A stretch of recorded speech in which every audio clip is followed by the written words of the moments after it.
We're joined now by Cam Robinson. He is the Senior Director of Everything at Elite Prospects. That's on the card. Mm-hmm.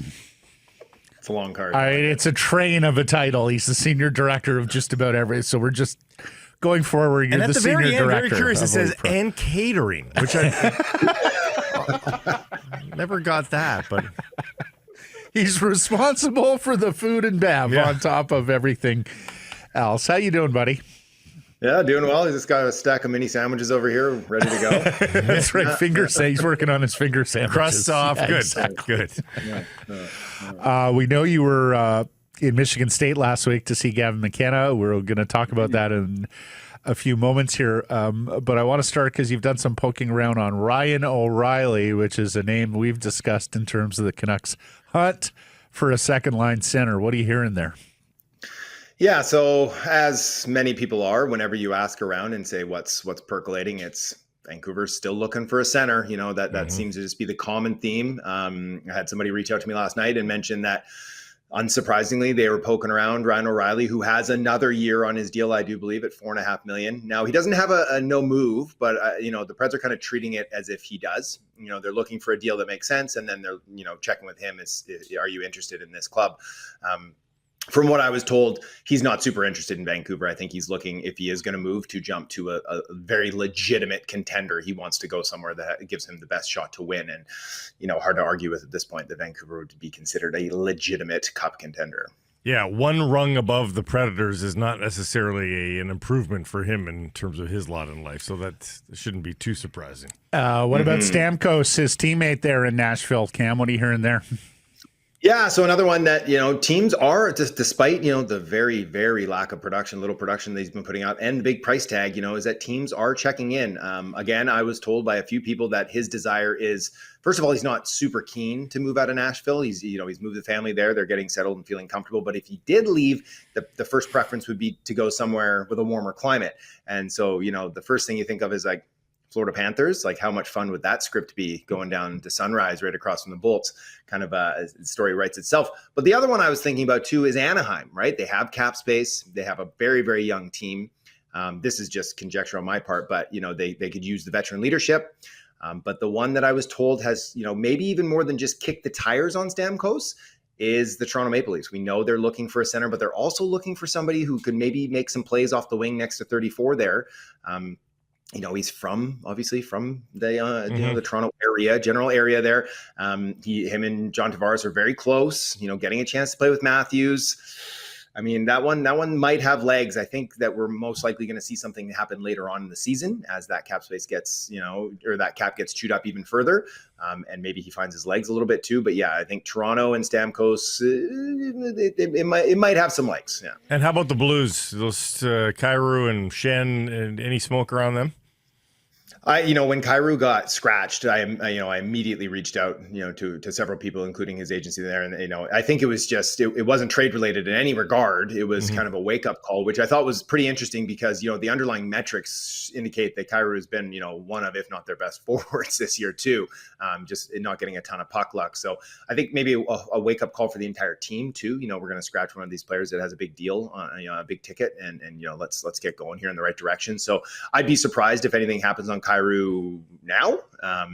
He does have many, many years left on his deal, and some teams might appreciate that for a younger player too, is that they have him now. They know how much he's going to cost long term. So nothing right now, but we'll see how it goes.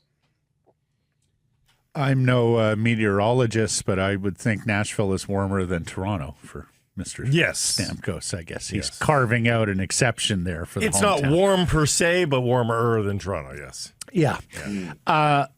Cam, there was a bunch of rebuild talk around the Canucks late last week after we talked to you. Now, some of it I think is Bedard coming to town as the first overall pick and Vancouver guy because, they're right there with all these other teams in the mushy middle of the West. Well, the whole NHL is a mushy middle this year, you could argue. Yeah. Let's play fantasy land here for a second and say that Francesco Aquilini green lights a rebuild to the Vancouver Canucks. Again, like something I don't think is ever going to happen under this owner, but let's just play out the scenario. How easy, how difficult would a rebuild be for the Vancouver Canucks? Are we looking at years and years and years, or are we looking at something that could be turned around relatively quickly? Depends on your definition of relatively, I suppose, but no proper rebuild happens quickly. And there's always, there is risks attached to it. We look at the Buffalo Sabres. How long have they been rebuilding for, right? But then, you look at other teams like Chicago has, it looks like they're on their way back up. Same with Anaheim, but it does take years. So if we're going to play make-believe and we're going to say that Aquilini does agree to this, obviously bye-bye Quinn, which, is probably a realistic outcome, regardless of what the owner decides here long-term. They still have a lot of good players on their roster, right? Thatcher Demko isn't going to start letting pucks in at an extreme rate. They still have Pettersson. They still have Brock Besser. They still have a lot of good pieces. So number one, you're going to have to probably move a good number of those players out so that you can be bad enough to get the good picks, because you'd want to bottom out 26, 27, 28, getting high picks, accruing more picks, getting all the darts that you can. And then if you want to do it, if you do well at those drafts and you develop players quickly, you start going all in on the 29 and 2030 free agent class, which, that maybe that is Bedard in one of those years. It is, at the very least, that's like Quentin Byfield, Miro Heiskanen, those type of guys in their late 20s, early 30s would be available at this point. Who knows what's going to happen in the next 4 or 5 years. But that would be kind of the model you'd be looking at. You'd have to strip it down. Fan apathy would happen. Owner's going to lose money. And then you have to hopefully inject all that high-end young talent that you do good work at the draft, and then start spending big on and recruiting those free agents. Not easy. Not easy. No, not easy at all. Let me ask you this. Do you think you could get a first-round pick for Kiefer Sherwood this year? Yeah, probably at the deadline you could. Yeah, because he's a unique player. Like, yes, he's shooting the lights out, and the unsustainable conversion rate is just not going to stand. But he also just hits everything that moves, and he kills penalties, and he can chip in with he's proven now. This is the second year in a row that he's really proven that he can score some big goals too. And so he is a playoff type player that I absolutely do think you could probably pull a first rounder, and that would be great value, right? Like selling high on a guy like that would make a lot of sense for this team, but not historically what they've chosen to do. You think you could get a second for Evander Kane with salary retention? Again, at the deadline, maybe. Yeah. I wouldn't be outrageous. I think that, he's not playing poorly. The numbers aren't great, but if you keep plugging him out there in a first line role, you hope that he's going to start to put some numbers on the board. And yeah, again, another player who has shown he can step up in the playoffs. He plays physical. He does have speed still. Yeah, I think you could pull a top 60 pick for that. And then just one more for you. What, like a 4th round pick for Teddy Bluger, another UFA? Is that a reasonable? Yeah, mid-rounder, maybe even a third. You never know at the deadline, okay. Right? Prices go up. Just playing this out. So you're raking all those together into a pile. Well, okay. So let's say a Hughes return. Let's call it a good young roster player, a good young prospect, and a 1st round pick. He may go for more than that. Yeah, but let's just baseline it at that. Then a 1st rounder for Sherwood, a 2nd for Kane, and an additional middle round pick. So if they did trade the UFAs and Qs, you're looking at potentially 3 1st round picks in this coming draft, couple of 2nds, couple of 3rds or 4ths, and a young prospect and another young roster player for Hughes. And then that's your springboard. That's where your jumping off point from there, Cam. And then you've got several years of pain, not being very competitive. And it's complicated, of course, by cap space isn't quite the asset it used to be, right? Because most of these guys are not. Yeah, without a doubt, is that previously those rebuilding teams, that cap space was a serious weapon that they could utilize, and that they could peel off good players or picks in order to chew up other people's problems. And as the cap goes up here and continues to go up, that'll be less of a factor. The thing with moving Quinn is that you're never going to get value for him, right? You're never going to get what he is to the organization. And if you're rebuilding, you need a player like Quinn. It can't be him because he wouldn't stick around for it, but you need that all-world player to build around. And super unlikely you're going to get that player in a trade for him.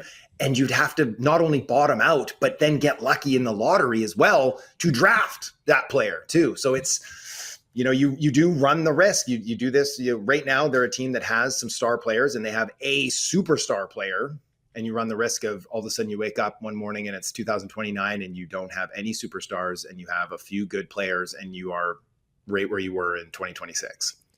What's the likelihood of doing what Matt just said and trying to package all those draft picks and wooing somebody pre-draft lottery,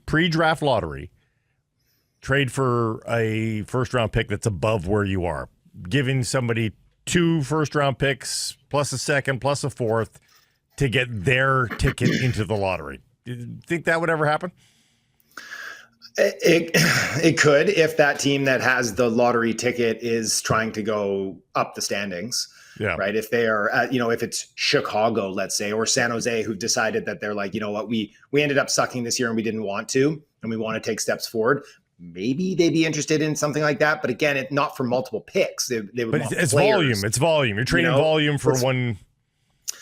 I'm never a big proponent of that. Like I like sliding back if you're in, the middle of the first round or towards the end of the second round, because the discrepancy on percentage likely hitting is so much lower. But if you have a chance to pick 2 or 3 and you're like, well, we'll trade this for 9 and 14. I don't like that at all. Yeah. So I'd say that's pretty unlikely. But, we were talking in Michigan, there was tons of scouts and agents and execs there. And we were talking like the best time to trade a draft pick is, the day of the draft before you make the pick.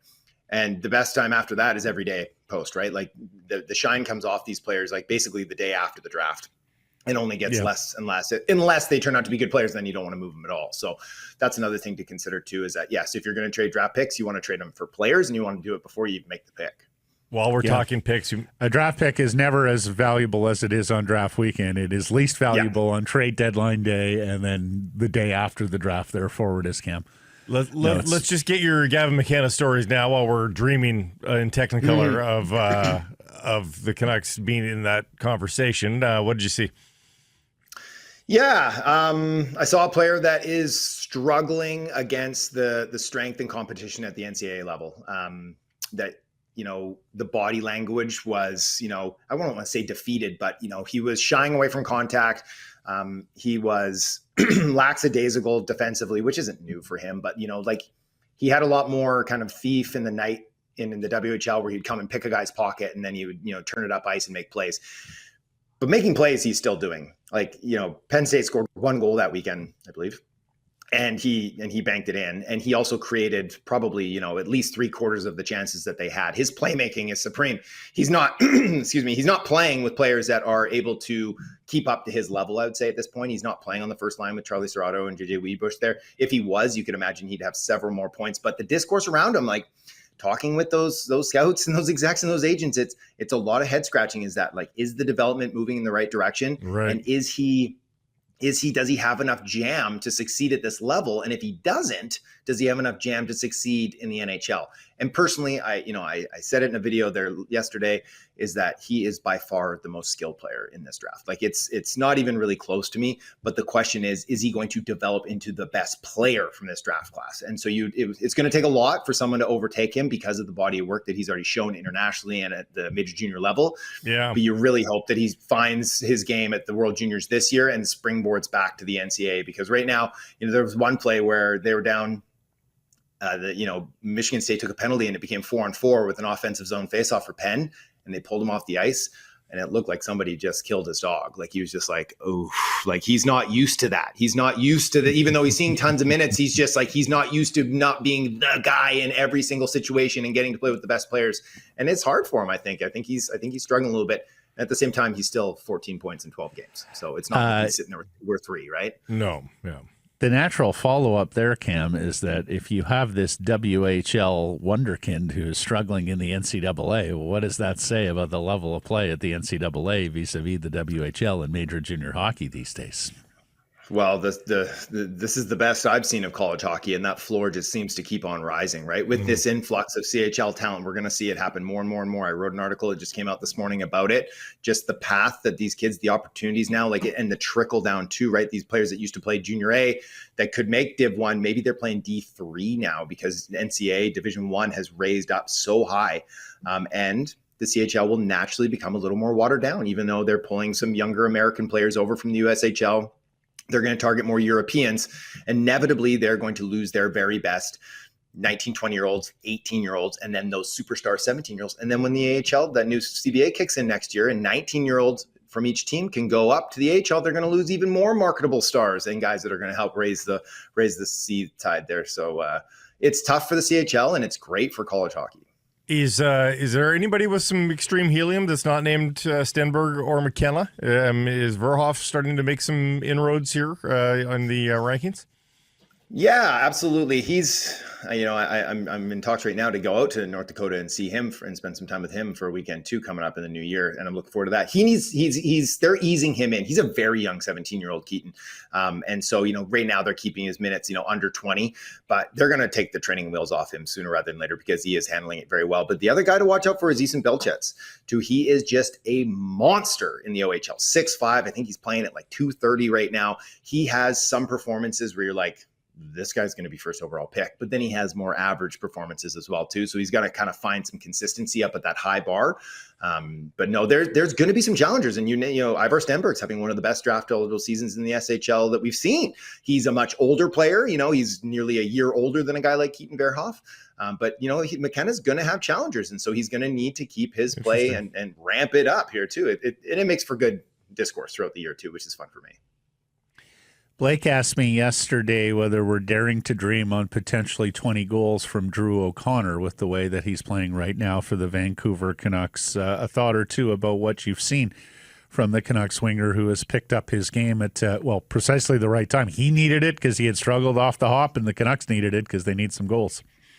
Yeah, I mean, him and Sherwood, they've been pretty clutch, more Sherwood too, but it's good, and guys can go on heaters for sustained periods of time, and maybe he could push for 20 goals if he stayed on it. But this guy's a career 7-8% shooter who's clicking closer to 20% right now. He barely puts a shot on goal per game. It's unrealistic to think, unless the volume gets ramped up, that he's going to be able to maintain anywhere near this pace. But it's good for him. 27 years old. He's having himself a good start to the season. Like you said, Vancouver needs him if they want to continue to push up. They need those guys, those role players to contribute, because unfortunately, the guys that are getting paid the most money aren't scoring at an elite rate right now. Okay, my man. You recover from that journey back from snowy Michigan. See, he just had a snow. So let's just recap here. He goes to Sweden. He gets dreadfully sick on the way back. Yeah. He goes to Michigan. He gets stuck in snow, has a bit of a scratchy throat on the way back. And now he's baying to go to North Dakota in January, Blake. And the government shutdown also froze him down there as well. So he's had planes, trains, and automobiles. And it is that time of year for that movie too. So right, it's true. Yeah, perks of travel, right? And it's pretty good. I was talking to Nodak there. I was like, maybe I come see you at Arizona State. Maybe I catch you on the road. Yeah, exactly. Catch him on the road. Exactly. Catch him on the road. There are direct flights to Phoenix if they have the air traffic controller south of the line. Yeah. We're just one fly into North Dakota. I think it's Tempe, maybe. Oh, North Dakota. Oh, yeah, just one fly into Winnipeg. Minneapolis, Winnipeg? Yeah, and then drive? Oh, boy. Does Winnipeg even have an airport? What's going on here? Whoa. We got a Winnipegger here. They are hosting a Grey Cup from coast to coast. They're landing in Winnipeg. Oh, my God. They fly international. They go to places like Palm Springs, Palm Springs, all of those places. I didn't know your game, Winnipeg. I didn't respect when I was early on the CFL beat and making my annual trips to Regina and Winnipeg, someone pulled me aside and said, "There's just something you should know on the ground. Reginans know they live in a shithole. Winnipeggers don't. So don't make that mistake. Don't let them know." No, exactly. Yeah. So play along with the Winnipeggers. Thank you, Cam. There we go. Cheers, boys. We'll talk to you soon.